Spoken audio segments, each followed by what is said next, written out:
Hello, my sweetest friends. How have you been? Welcome to Learn English Online with Krishna. दोस्तों, Learn English Online with Krishna में आपका स्वागत है। आज हम बात करेंगे दोस्तों वर्ब के थर्ड फॉर्म की। वर्ब का थर्ड फॉर्म हम सभी जानते हैं कि परफेक्ट टेंसेज में इस्तेमाल होता है। प्रेजेंट परफेक्ट में, पास्ट परफेक्ट में एंड फ्यूचर परफेक्ट में। हाँ, अगर इतनी ही सी बात होती तो कोई मुश्किल बात नहीं थी, सभी के लिए बड़ी आसानी से बड़ा आसान होता सीखना वर्ब के थर्ड फॉर्म को। लेकिन वर्ब के थर्ड फॉर्म्स एडजेक्टिव्स यानी विशेषण भी होते हैं। तो कई बार स्टूडेंट्स को ये लगता है कि क्या वर्ब के सारे थर्ड फॉर्म्स एडजेक्टिव्स भी होते हैं। तो दोस्तों, आज हम सीखेंगे कि वर्ब के थर्ड फॉर्म्स के कितने यूजेस हैं। क्या वो एडजेक्टिव्स भी हो सकते हैं और कोई और भी पार्ट ऑफ स्पीच जैसे नाउन भी हो सकते हैं क्या। तो ये सारे कॉन्सेप्ट्स आज हम क्लियर करेंगे। ये बहुत ही इन्फॉर्मेटिव क्लास है, काफ़ी यूज़फुल है आपके लिए।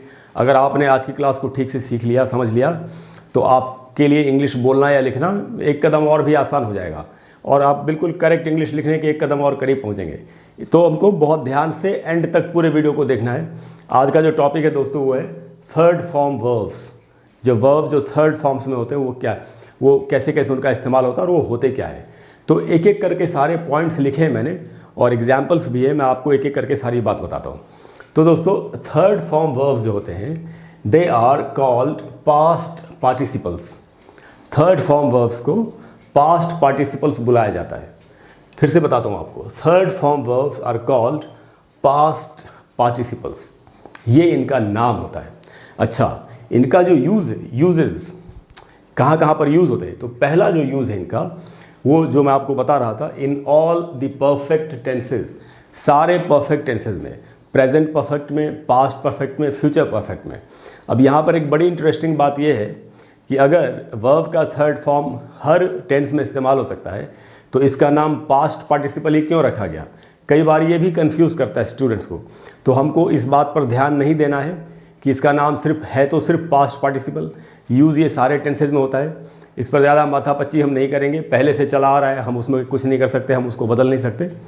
लेकिन हमको ये याद रखना है कि नाम तो इसका पास्ट पार्टिसिपल है, लेकिन ये सारे टेंसेज में यूज़ होता है। एक एक करके एक एक एग्जाम्पल्स भी देख लेते हैं कि कैसे ये सारे टेंसेज में यूज़ होता है। जैसे पहला एग्जाम्पल है प्रेजेंट परफेक्ट टेंस का, और इसमें मैंने वर्ब का थर्ड फॉर्म इस्तेमाल किया है।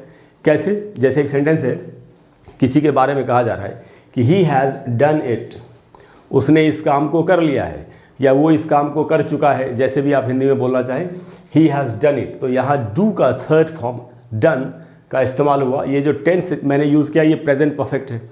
देखते हैं पास्ट परफेक्ट में कैसे इस्तेमाल होगा। तो पास्ट परफेक्ट में दोस्तों ही हैड डन इट, वो इस काम को कर चुका था या उसने इस काम को कर लिया था, हिंदी में कैसे भी बोल सकते हैं, ही हैड डन इट। अब यहाँ पास्ट परफेक्ट में भी वर्ब के थर्ड फॉर्म का इस्तेमाल हुआ। ज़रा फ्यूचर परफेक्ट में देख लेते हैं कैसे। तो यहाँ एक एग्जाम्पल है कि he will have done it, वो इस काम को कर चुका होगा। आप चाहें तो टाइम भी दे सकते हैं कि he will have done it by tomorrow, कल तक वो इस काम को कर चुका होगा। तो यहाँ पर भी डन का इस्तेमाल हुआ जो डू का थर्ड फॉर्म है। तो आपने देखा नाम इसका पास्ट पार्टिसिपल है, लेकिन जो इसका मेन यूज़ है, पहला यूज़ वो ये है कि ये सारे टेंसेज में इस्तेमाल हो सकता है, परफेक्ट टेंसेज में। तो present perfect, past perfect and future perfect, ये इसका पहला और मेन यूज़ था। अब हम आते हैं इसके दूसरे यूजेस पर कि इसके दूसरे यूजेस क्या है। तो दूसरा यूज़ ये है दोस्तों, और ये आपको थोड़ा ध्यान दे करके सीखना चाहिए क्योंकि इसमें एक बड़ी बारीक बात छुपी हुई है। यहाँ तो ही बताता हूँ आपको। तो यहाँ लिखा है दोस्तों कि the third form is active, यानी थर्ड फॉर्म एक्टिव वॉइस में यूज़ होगा। कब यूज़ होगा? आफ्टर, किसके बाद? अगर सेंटेंस में हैव, हैज़ और हैड हो। हैव, हैज़ और हैड अगर सेंटेंस में है, उसके बाद अगर वर्ब का थर्ड फॉर्म आप यूज़ कर रहे हैं तो वो हमेशा एक्टिव वॉइस में होता है। याद रहेगा आपको, हैव, हैज़ और हैड के बाद अगर वर्ब की थर्ड फॉर्म है सेंटेंस में तो वो हमेशा एक्टिव वॉइस में होता है। और एंड पैसिव, और पैसिव वॉइस में होता है कब? After B. बी का मतलब होता है होना, और बी अक्सर अपने दूसरे रूपों में इस्तेमाल होता है। तो बी के दूसरे रूप क्या हैं? Am, is, are, was, were. Am, is, are present tense के रूप है बी के, and was and were past tense के रूप है बी के। तो अब हमको क्या याद रखना है कि अगर थर्ड फॉर्म इस्तेमाल हुआ है हैव, हैज़ या हैड के बाद सेंटेंस में तो वो हमेशा एक्टिव वॉइस में होगा।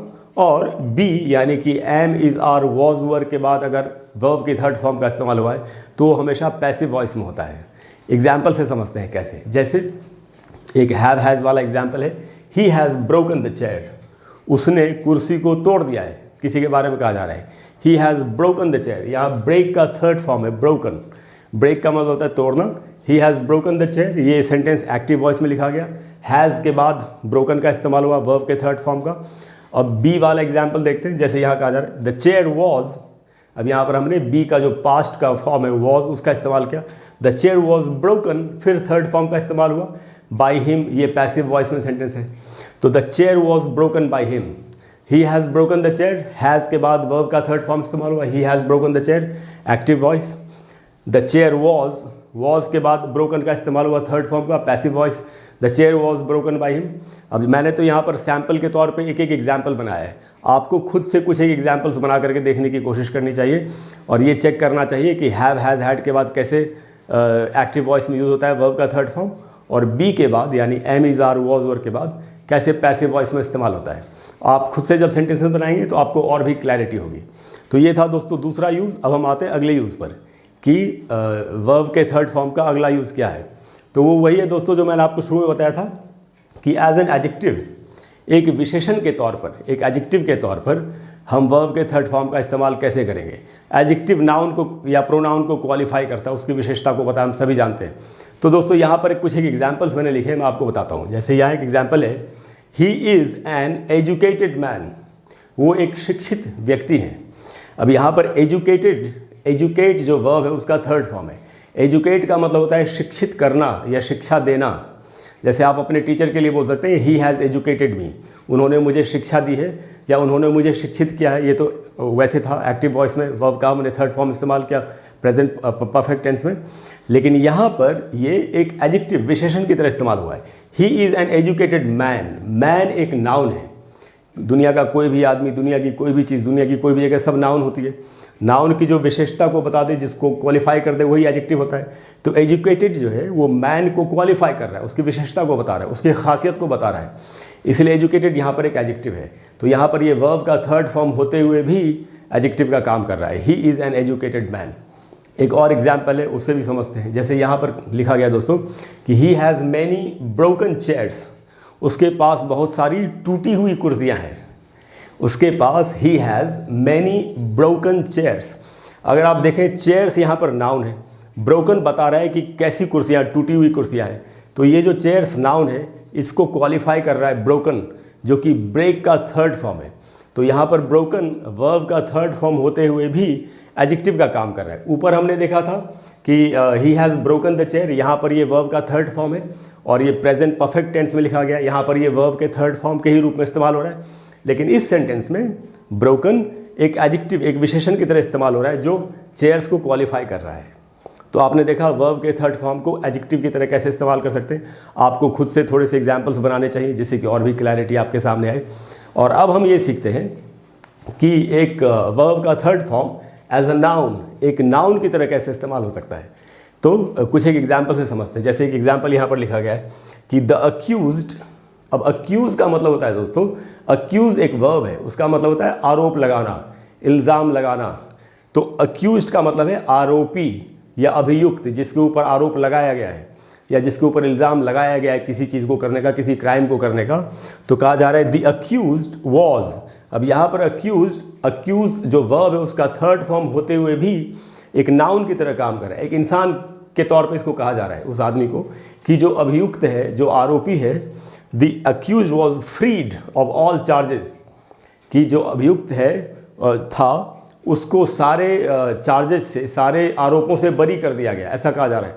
तो यहाँ पर अक्यूज को एक नाउन की तरह, एक इंसान की तरह इस्तेमाल किया गया। तो यहाँ पर ये वर्ब का थर्ड फॉर्म होते हुए भी एक नाउन की तरह इस्तेमाल हो रहा है। जैसे हम यहाँ बोल सकते थे the man was freed of all charges, तो उसमें तो कोई कन्फ्यूजन नहीं होती क्योंकि मैन नाउन हम सभी जानते हैं। तो जैसे यहाँ पर हम मैन को यूज़ कर सकते थे, वैसे ही यहाँ पर हमने अक्यूज को यूज़ किया। The accused was free of all charges, या the accused was given a life sentence, कि जो आरोपी था उसको लाइफ सेंटेंस दिया गया, यानी कि जो उम्र कैद की जो सज़ा होती है। तो इस तरीके से आपने देखा यहाँ पर अक्यूज वर्ब का थर्ड फॉर्म होते हुए भी एक नाउन की तरह इस्तेमाल हुआ। एक और भी एग्जाम्पल है, वो भी आपको बताता हूँ। तो यहाँ लिखा द डिसीज्ड। अब डिसीज़ का मतलब होता है दोस्तों मृत्यु हो जाना, मर जाना। तो द डिसीज्ड यानी डिसीज्ड का यहाँ मीनिंग है। अब ये डिसीज जो वर्ब है उसका थर्ड फॉर्म है, लेकिन हमने यहाँ पर इसको एक नाउन की तरह इस्तेमाल किया। इसका मतलब है मृतक, यानी वो व्यक्ति जिसकी मृत्यु हो गई है। The deceased was cremated, cremate का मतलब होता है दाह संस्कार करना, तो the deceased was cremated by his relatives, कि जो मृतक था उसका दाह संस्कार उसके रिश्तेदारों के द्वारा कर दिया गया, ऐसा कहा जा रहा है। तो जैसे हमने यहाँ पर अक्यूज्ड को एक नाउन की तरह इस्तेमाल किया था, वैसे ही इस जो अगला एग्जाम्पल उसमें डिसीज्ड को एक नाउन की तरह इस्तेमाल किया गया। तो देखा दोस्तों आपने कैसे कि वर्ब का जो थर्ड फॉर्म है उसके कितने यूजेस हैं। तो परफेक्ट टेंसेज में यूज़ कर सकते हैं, एक्टिव एंड पैसिव वॉइस में कैसे यूज़ कर सकते हैं ये भी हमने सीखा, एक एडजेक्टिव की तरह कैसे वर्ब का थर्ड फॉर्म यूज़ होता है ये भी हमने सीखा, और एक नाउन की तरह वर्ब का थर्ड फॉर्म कैसे यूज़ होता है ये भी हमने सीखा। मुझे उम्मीद है कि आज आपके बहुत सारे कॉन्सेप्ट्स क्लियर हुए होंगे और आपको आज की क्लास अच्छी लगी होगी। अगर आपको क्लास अच्छी लगी हो तो प्लीज़ वीडियो को लाइक करें और शेयर करें और चैनल को सब्सक्राइब करें। और अगले वीडियो में मैं आपको फिर से इसी तरह की कोई बहुत ही यूज़फुल चीज़ बताने की कोशिश करूँगा, जिसको सीख करके आपके लिए इंग्लिश लिखना या बोलना एक कदम और भी आसान हो जाएगा। इसके अलावा दोस्तों अगर कोई भी ऐसा टॉपिक है जिस पर आप चाहते हैं कि मैं आपके लिए एक वीडियो बना दूँ तो आप नीचे कमेंट बॉक्स में लिखिए, मुझसे जितनी जल्दी हो सकेगा मैं आपको उस पर एक वीडियो बना करके ज़रूर दूंगा। इसके अलावा दोस्तों मास्क ज़रूर पहनें, और अभी लॉकडाउन है, चल ही रहा है, हम सभी जानते हैं।